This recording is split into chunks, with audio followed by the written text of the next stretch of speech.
I got the sense Edie had spent a lot of time here, before my mom sealed the doors.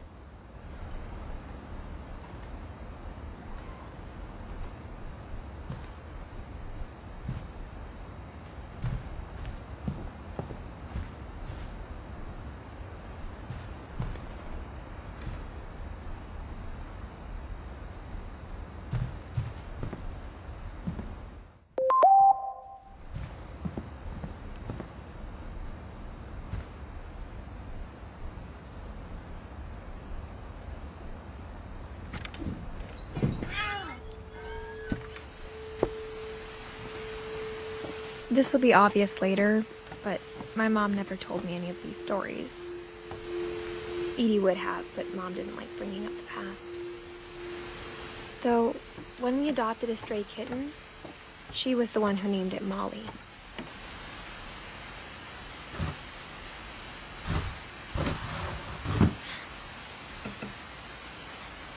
I spent a lot of time in Great-Grandma Edie's room.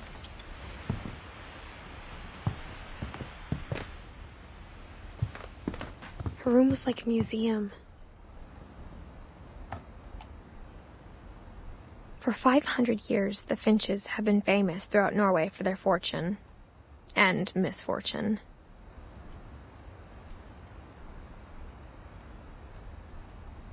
Odin Finch buries the latest victims of the family curse, his wife Ingeborg and their newborn son, Johan.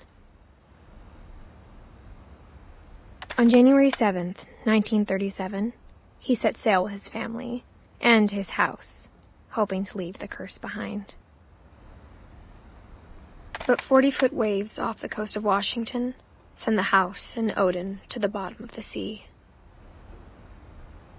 Odin's daughter Edie, with husband Sven and baby Molly, step ashore on their new home, Orcas Island. Odin Finch is the first to be buried in the new family cemetery. His daughter Edie is already dreaming of a new Finch house.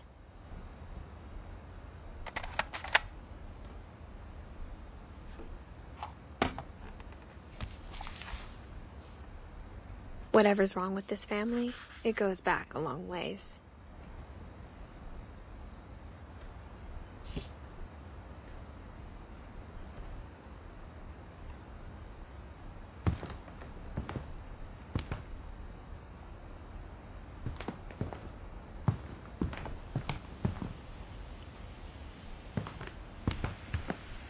When Edie told people Sven was killed by a dragon, she could also have said he was building a dragon-shaped slide that collapsed. She could have, but she didn't.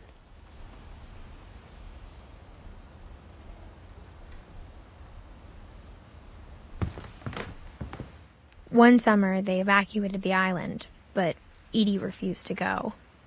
For a few weeks, she was a celebrity. Edie gave a big interview about a mole man living under the Finch house. My mom was furious. I hadn't thought of myself as Edith Jr. for a long, long time.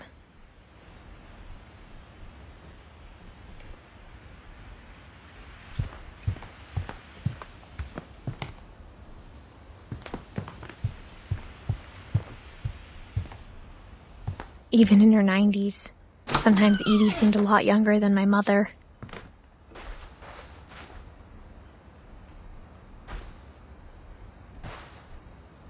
The only trace Grandpa Sam's first wife, Kay, left on the house was the pink bathroom. It was a pretty big trace.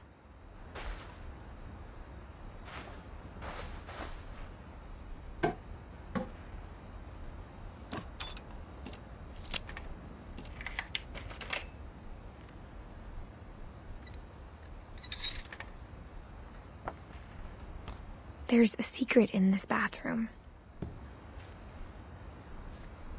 It's in the last place you would look. It isn't in the cupboard.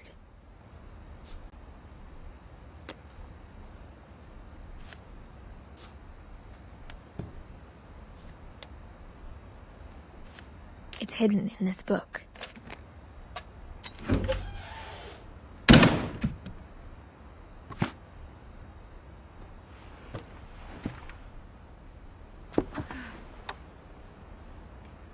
Sven gave Sam an old camera he'd refurbished. He never put it down.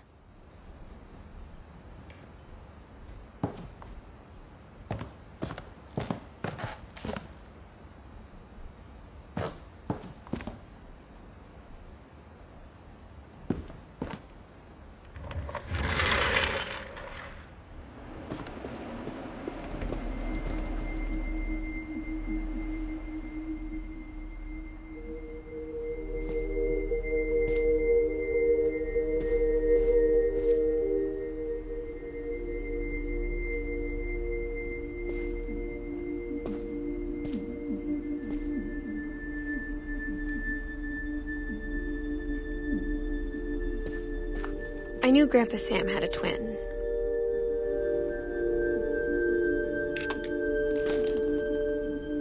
And that he never talked about him. I guess my grandpa didn't like history any more than my mom did.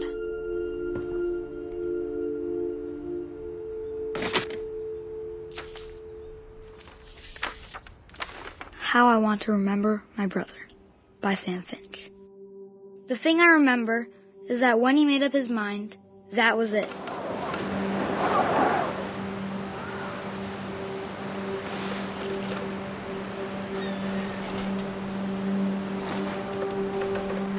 My brother said he'd die before he ate another mushroom, and he did. At Barbara's funeral, we swore we'd never be afraid again, and he wasn't. I think Calvin always wanted to fly.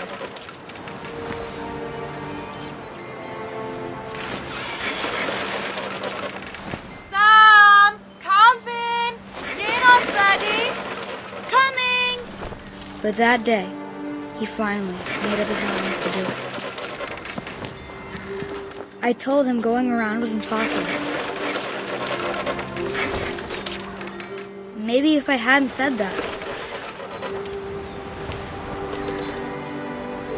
Calvin, I'm not gonna tell you again. Maybe if the wind hadn't picked up. Then maybe he'd still be here. But I doubt it. I think he'd already made up his mind.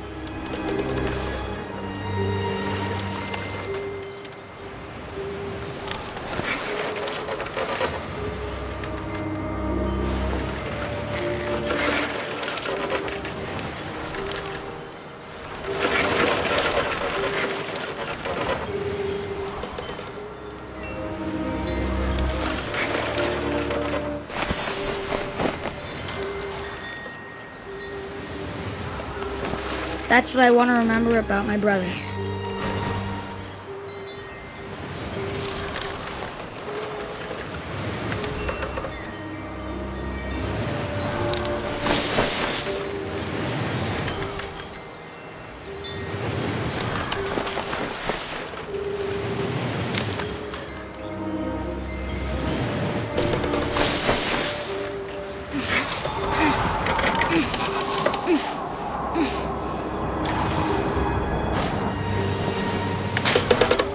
The day he made up his mind to fly. And he did.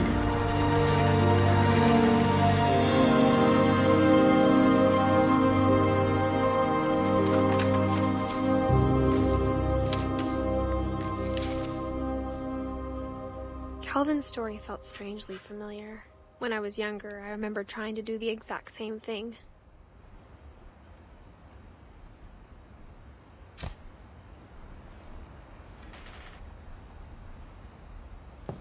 After the funeral, Edie roped off Calvin's half of the room.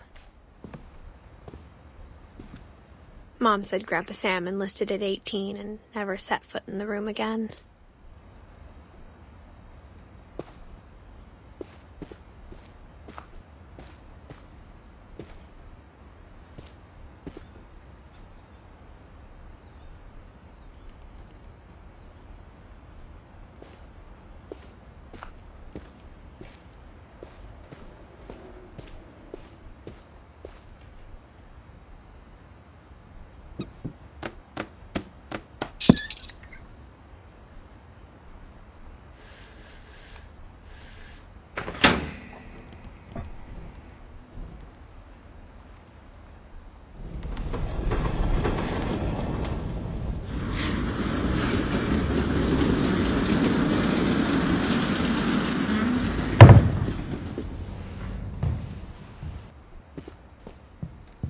The passages were a pretty tight fit. They'd obviously been built for smaller hands and bellies.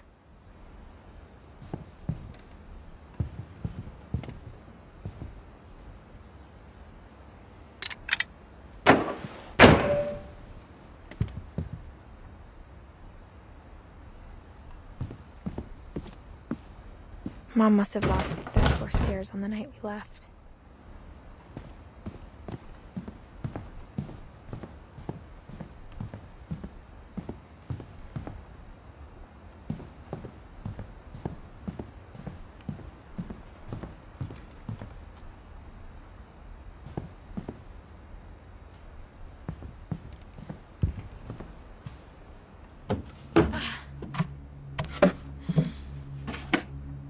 Growing up, I always thought of Barbara as a child star. I never thought about how hard it must have been for her afterwards.